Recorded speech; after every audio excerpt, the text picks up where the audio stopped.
October 5, 2022. Buffalo, New York.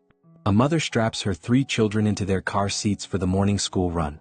But before she gets behind the wheel, she puts on something no parent should ever need: a bulletproof vest.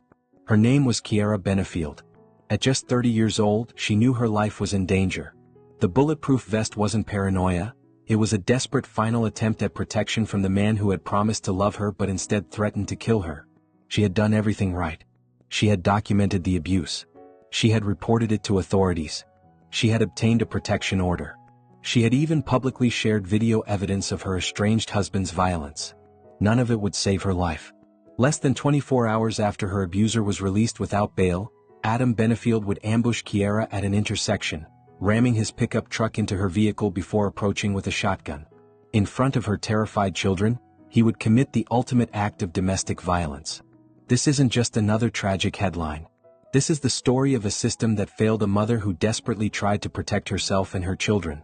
This is about warning signs ignored, pleas for help minimized, and the devastating consequences when domestic violence escalates to its deadly conclusion. Tonight on True Crime Tales, we examine how Keaira Bennefield's murder represents not just an individual tragedy, but a systemic failure that continues to endanger victims of domestic abuse across America. We'll trace the final weeks of Keaira's life, examine the critical missteps that left her vulnerable despite her efforts, and speak with experts about what needs to change to prevent similar tragedies. Before we continue, if you're new to our channel, please take a moment to subscribe and hit the notification bell. Your support allows us to bring these important stories to light and potentially help others recognize the warning signs of domestic violence before it's too late.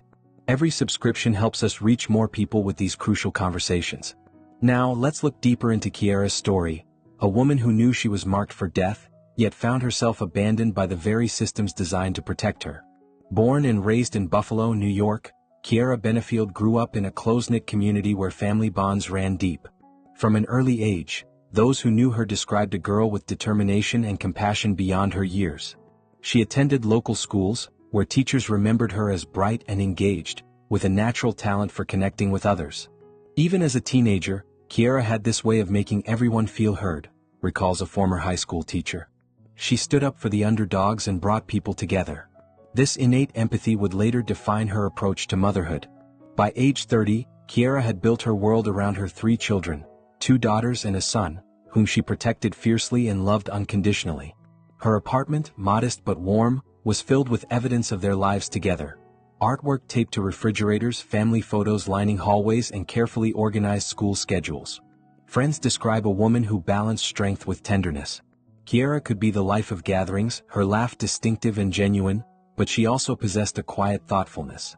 She was the friend who remembered birthdays, who checked in after bad days, who showed up when needed without being asked. She had this incredible resilience, says a childhood friend. No matter what challenges came her way, she faced them head-on, especially when it came to her kids. Keaira's social media painted the picture of a devoted mother. Videos of dance recitals, photos of homework sessions at the kitchen table, moments of ordinary joy that she treasured. She worked diligently to provide stability, taking pride in creating traditions and memories for her children despite financial constraints. Her relationship with Adam Bennefield began during a period when Keaira was focused on building a secure future for her family. At 45, Adam was significantly older and initially presented himself as mature and established. He showed interest in her children, offered financial stability, and seemed to appreciate Keaira's independent spirit. What Keaira couldn't have known was that beneath this carefully constructed exterior lay a violent history, including a conviction for kidnapping another ex-partner at gunpoint, a critical piece of information that might have changed everything. The warning signs emerged gradually, following the pattern familiar to domestic violence experts. Adam's attentiveness morphed into possessiveness. His interest in her whereabouts became surveillance. His compliments about her parenting twisted into criticism. He would call constantly when she was out with us, remembers a close friend. At first it seemed like he just missed her. Then we noticed how her whole demeanor would change when her phone rang. She'd tense up, step away to answer, come back with a forced smile. The isolation tactics came next. Adam found fault with Keaira's friends, made family gatherings uncomfortable, and created conflicts that made socializing more trouble than it seemed worth. Gradually, Keaira's vibrant social circle narrowed as Adam became the dominant presence in her life. By early 2022, the verbal and emotional abuse had escalated to physical intimidation. Adam would tower over her during arguments, punch walls near her head, and make statements that, while not explicit threats, carried unmistakable menace. Keaira began developing survival strategies, monitoring his moods, anticipating triggers, positioning herself between Adam and her children during tense moments. What made Keaira's situation particularly heart-wrenching was her unwavering dedication to protecting her children from the reality of their home life. She maintained their routines with remarkable consistency, ensuring homework was completed, meals were nutritious, and bedtimes included stories and cuddles, all while navigating the unpredictable terrain of Adam's temper. How do you shield children from something happening in their own home? Keaira once texted a trusted cousin. I don't want them growing up thinking this is normal.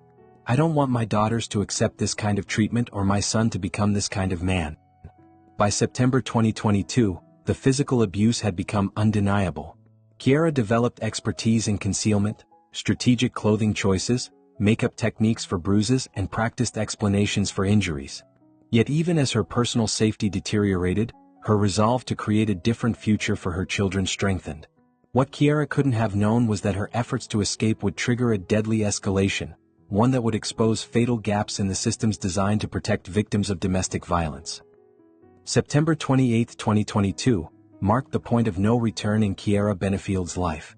What had been a private nightmare behind closed doors became documented evidence of abuse that would shock her community and eventually the nation. That evening, inside the home they shared, Adam Bennefield's violence reached a new level of brutality. For reasons that would later seem trivial, a disagreement about household finances, Adam launched into a rage that Keaira somehow had the presence of mind to record. The video, later described in court documents, showed Adam punching her repeatedly, slamming her against walls, and threatening her life in explicit terms. "I'm going to kill you," he said, his voice cold and deliberate as he stood over her. "No one will ever find you." The attack lasted nearly 20 minutes. Throughout the ordeal, Keaira could be heard pleading for him to stop, reminding him that their children were asleep in nearby rooms. When Adam finally left the house to cool off, Keaira, with trembling hands and a swollen face, made a decision that would set in motion the final chapter of her life. She uploaded the video to Facebook. "This is what this man does to me," she wrote in the caption. "I'm done hiding. I'm done protecting someone who wants to hurt me. If something happens to me, you all know who did it." The post spread rapidly through her community. Friends who had suspected something was wrong but hadn't known the extent of the abuse were horrified. Family members who lived out of state called frantically. Within hours, the video had been viewed thousands of times, with comments urging Keaira to seek help immediately. "I remember seeing that video and feeling physically ill," said a former coworker. Her eyes, there was such fear there. But also determination. Like she knew this was her only chance to be believed. The next morning, with visible injuries and the video evidence on her phone, Keaira walked into the Cheektowaga Police Department. She filed a detailed report, describing not just the previous night's attack but the pattern of relentless abuse. She showed officers the video, played them the threatening voicemails, and explained her fear that Adam would make good on his threats to kill her. What happened next would later become the focus of intense scrutiny and a lawsuit against the department. Despite the severity of the attack, despite the explicit death threats, despite the video evidence, Adam Bennefield was charged only with misdemeanors: harassment, menacing, and criminal contempt for violating a previous order of protection. Not assault. Not felony domestic violence. Not making terroristic threats. Just misdemeanors. When Keaira questioned this decision, she was told that under New York law, the injuries she sustained didn't meet the threshold for felony charges.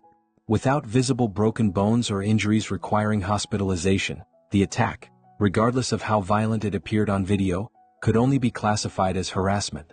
"The system is telling me I have to wait until he puts me in the hospital or kills me before they'll take this seriously," Keaira texted her mother that night. "What am I supposed to do with that?" An order of protection was issued, a piece of paper that would prove tragically inadequate. Keaira took additional precautions. She stayed with relatives, changed her routines, and even purchased a bulletproof vest online, a desperate measure that revealed how clearly she understood the dangers she faced. On October 4, 2022, Adam Bennefield was arrested on the misdemeanor charges. And then, in a decision that would haunt everyone involved, he was released the same day without bail. Under New York's bail reform laws, the misdemeanor charges against him were considered non-qualifying offenses, for which judges could not set bail. No one officially notified Keaira of his release. She discovered it through a text from a mutual acquaintance. Just saw Adam at the corner store. Thought you should know. That night, Keaira sent what would be her final message to her sister.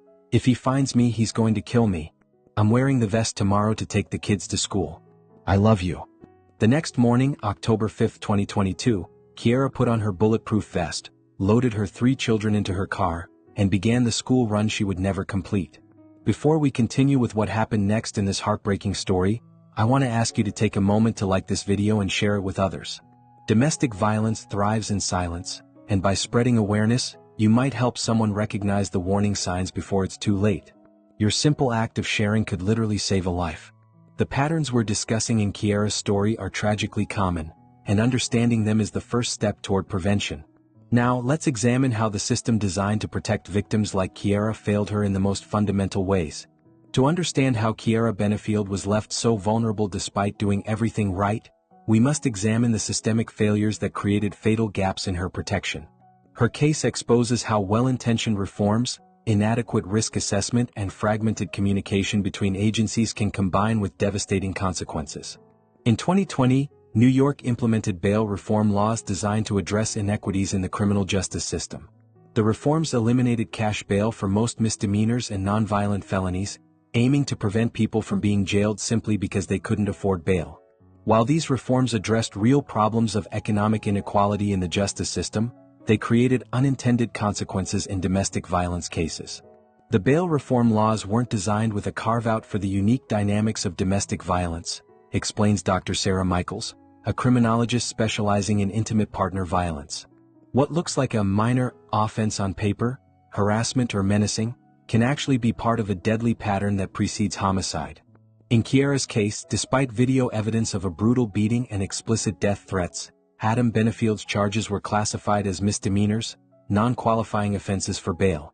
The judge who released him had no discretion to consider the context: Adam's history of violence, the increasing nature of his abuse, or the clear danger he posed to Keaira. The system treated each incident in isolation, notes former prosecutor Rebecca Torres. No one connected the dots between the current charges and Adam's previous conviction for kidnapping an ex-partner at gunpoint, a clear indicator of his potential for lethal violence. Indeed, 15 years earlier, Adam had abducted a former girlfriend at gunpoint when she attempted to end their relationship. He served time for this offense, but critically, this history wasn't factored into the risk assessment when he was charged with abusing Keaira. The fragmented nature of criminal records and the lack of comprehensive background checks created a dangerous blind spot. The protection order issued to Keaira represents another systemic failure. Often described by domestic violence advocates as just a piece of paper, these orders lack meaningful enforcement mechanisms. They rely on the perpetrator's willingness to obey the law, a flawed assumption when dealing with someone already demonstrating contempt for legal boundaries. Protection orders work for law-abiding citizens who make mistakes in moments of high emotion, explains domestic violence advocate Maria Sanchez. They don't work for individuals with a pattern of control and violence who see themselves as above the law. For Keaira, the protection order created a false sense of security without providing actual protection. There was no electronic monitoring of Adam's whereabouts, no regular police check-ins, and no immediate response system if he violated the order. The burden fell entirely on Keaira to report violations, something she couldn't do when Adam ambushed her that October morning. Perhaps most troubling was the failure of information sharing between agencies. Adam's previous conviction, his recent threats, the protection order, and his release from custody all existed in separate systems. No single agency had the complete picture of the danger Keaira faced. It's like having pieces of a puzzle divided among different rooms, says retired police chief James Wilson. Each agency sees their piece clearly but can't see the complete image. In domestic violence cases, that complete image often reveals imminent danger that individual pieces don't capture. The final systemic failure was the lack of notification when Adam was released. Keaira learned of his release not through official channels but through a chance text from an acquaintance. This critical information gap left her without the opportunity to take additional safety precautions. Victim notification shouldn't be optional, it should be mandatory, argues victims' rights attorney Danielle Washington. Knowing your abuser has been released is literally a matter of life and death. These systemic failures combined to leave Keaira in the most dangerous position possible. Her abuser was free, enraged by her public exposure of his violence, and aware that she had sought protection from authorities. The very act of seeking help had inadvertently increased her danger without providing corresponding protection. We'd like to hear your thoughts on how the system could be improved to better protect domestic violence victims. What changes do you think might have saved Keaira's life? Share your ideas in the comments below. Your insights could contribute to important conversations about reforming these broken systems and preventing future tragedies. Every comment helps raise awareness about these critical issues and keeps this conversation going. Now, let's turn to the devastating events of October 5, 2022, the day Keaira's worst fears became reality. Dawn broke over Buffalo on October 5, 2022, with the ordinary sounds of a neighborhood coming to life. For Keaira Bennefield, this morning routine carried the weight of dread. She had spent a restless night checking windows and doors, startling at every sound outside her home. Text messages recovered from her phone later revealed her state of mind. "I don't think I slept more than 20 minutes at a time," she wrote to her sister at 5:43 a.m. "I keep thinking I hear him outside." Despite her fear, or perhaps because of it, Keaira was methodical that morning. She prepared breakfast for her children, packed their lunches, and helped them choose outfits for school. These mundane acts of motherhood were performed with the acute awareness that Adam was free and had threatened to kill her. Before leaving the house, Keaira made a decision that speaks volumes about her understanding of the danger she faced. She put on a bulletproof vest beneath her jacket, a desperate measure that would prove tragically inadequate. This detail, perhaps more than any other, illustrates how clearly she foresaw what was coming and how completely the system had abandoned her to her own devices. The fact that she felt she needed to wear body armor to take her kids to school should have been a 5-alarm fire for authorities, notes domestic violence expert Dr. Lisa Reynolds. No woman should ever have to armor herself against a known threat that the system has failed to contain. At approximately 8:30 a.m., Keaira loaded her 3 children, ages 9, 7, and 5, into her car. Her oldest daughter later recalled that her mother seemed extra alert, checking mirrors frequently and taking a different route than usual. These were the instinctive precautions of someone who knew she was being hunted. Adam Bennefield had been planning his attack. Cell phone records would later show that he had driven past Keaira's home multiple times the previous evening. That morning, he positioned his pickup truck near the intersection of Richlawn Avenue and Shawnee Avenue, a route he knew Keaira might take to reach her children's school. At 8:43 a.m., as Keaira's car approached the intersection, Adam executed his plan with calculated precision. He accelerated his pickup truck directly into the driver's side of Keaira's vehicle, the impact violent enough to deploy airbags and shatter windows. The collision was not meant to kill, it was meant to immobilize. Witnesses described what happened next with horror. Adam emerged from his truck carrying a shotgun. Keaira, dazed from the impact but conscious of the danger, was frantically trying to unbuckle her seatbelt. Her children were screaming in the back seat, the 2 younger ones still secured in their car seats. Adam approached the driver's window, which had shattered in the collision. According to witness statements, he said nothing. No final accusation, no expression of rage. The silence was perhaps the most terrifying aspect of those final moments. He raised the shotgun and fired at point-blank range.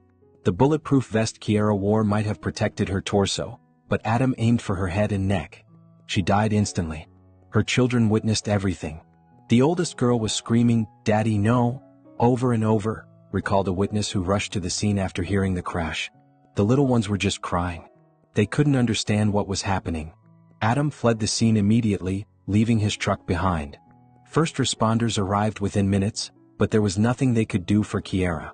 Their focus shifted to the 3 traumatized children, who were physically unharmed but had experienced psychological damage that would require years of therapy and support. In the aftermath, as police secured the crime scene and neighbors gathered in shocked clusters, one detail stood out to first responders. Beneath Keaira's jacket was the bulletproof vest, tangible evidence of a woman who had foreseen her murder and tried desperately to prevent it. A woman failed by every system designed to protect her. The murder of Keaira Bennefield triggered an immediate and massive law enforcement response. Within hours, the Buffalo Police Department, New York State Police, and U.S. Marshals Service had launched a multi-agency manhunt for Adam Bennefield, who had fled the scene on foot after abandoning his damaged pickup truck. This became our highest priority case, recalled Buffalo Police Commissioner Joseph Gramaglia in a later press conference. We deployed every available resource to locate this individual before anyone else could be harmed. As tactical teams searched abandoned buildings and wooded areas around Buffalo, detectives began assembling the evidence that would eventually build the case against Adam.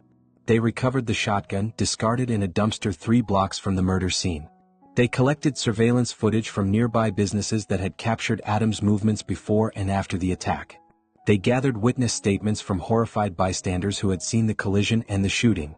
Most devastating were the interviews with Keaira's oldest child, who provided a clear, detailed account of watching her father murder her mother. Child psychologists specially trained in trauma response worked with all 3 children, who were placed in the care of Keaira's mother while the search for Adam continued. For 4 days, Adam Bennefield evaded capture, hiding in an abandoned warehouse on Buffalo's east side. On October 9, acting on a tip from a homeless man who recognized Adam from news reports, U.S. Marshals surrounded the building and took him into custody without incident. He offered no resistance and, according to arresting officers, showed no remorse. He was completely flat emotionally, one marshal later testified. When we told him he was being arrested for the murder of Keaira Bennefield, he simply nodded and said, "I know." The charges against Adam were severe: second-degree murder, aggravated criminal contempt for violating the order of protection, and 3 counts of endangering the welfare of a child. The district attorney's office, facing intense public scrutiny over the handling of Keaira's earlier complaints, pursued the case with unprecedented resources. "We cannot bring Keaira back," District Attorney John Flynn stated, "but we can ensure that the person responsible faces the fullest measure of justice our system allows." The trial began in August 2023, drawing national media attention to Buffalo's courthouse. Prosecutors presented overwhelming evidence: the video Keaira had posted showing the earlier assault, Adam's threatening messages, witness testimony from the murder scene, and forensic evidence linking him to the shotgun. Perhaps most powerful was the testimony of Keaira's mother, who described her daughter's escalating fear in the weeks before her murder and her desperate attempts to secure protection. She brought Keaira's bulletproof vest to court, a silent testament to how clearly her daughter had foreseen her fate. "My daughter did everything right," she testified, her voice breaking. "She documented the abuse. She reported it. She got an order of protection. She even wore body armor. And she still died. The system failed her at every turn."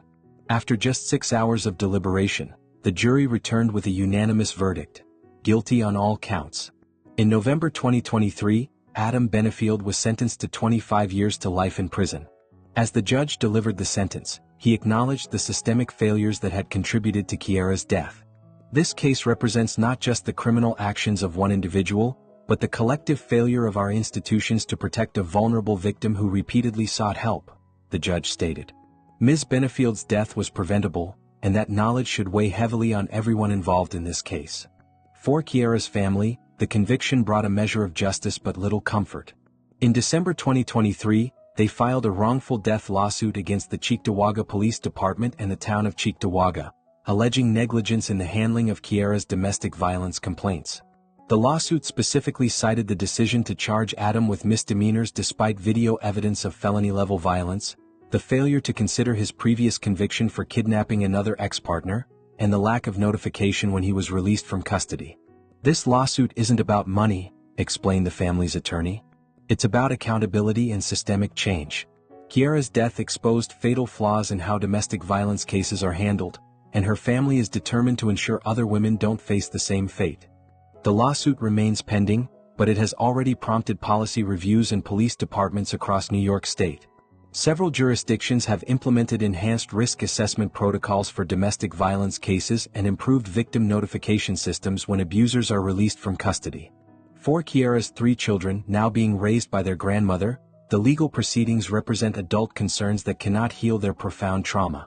They attend therapy weekly, learning to process what they witnessed and to remember their mother not for how she died, but for how fiercely she loved them in life. Keaira Bennefield's story ends with both justice served and justice denied. While her killer will spend decades behind bars, the fundamental truth remains stark and haunting. A mother of 3 died wearing body armor on a routine school run because every system designed to protect her failed. This was a preventable tragedy. The warning signs were documented, reported, and even recorded on video. The threat was explicit, the danger clear.